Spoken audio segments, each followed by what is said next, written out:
కర్నూలులో వాల్మీకి జయంతి వేడుకలు రాష్ట్ర స్థాయిలో ఘనంగా నిర్వహించారు. కలెక్టర్ కార్యాలయంలోని సునాయన సమావేశ మందిరంలో నిర్వహించిన ఈ వేడుకలకు ముఖ్య అతిథిగా రాష్ట్ర మంత్రులు సవితమ్మ, టీజీ భరత్ పాల్గొన్నారు. సభలో వాల్మీకి నాయకులు వాల్మీకులను ఎస్టీలుగా గుర్తించాలని మంత్రులను కోరారు. ఈ సందర్భంగా వారు మాట్లాడారు.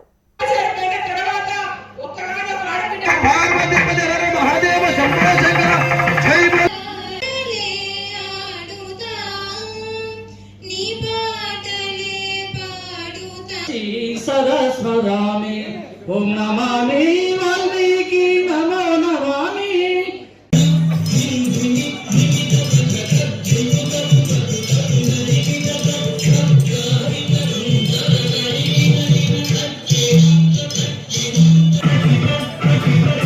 మాట్లాడిన భక్తులందరూ కూడా వాల్మీకి జయంతి కాల ప్రత్యేకత గురించి అయ్యా, నువ్వు ఇంత పాపాలు చేస్తా ఉన్నావు, ఎవరి కోసం అయితే నువ్వు కష్టపడతా ఉన్నావో నువ్వు చేసే పాపాలు వాళ్ళు పంచుకుంటారా అని అందులో భాగంగా మనం భద్రం మీద చెప్పట్లు కక్షలు కాపాడాలంటే మనం చాలా అనగారిపోయాం.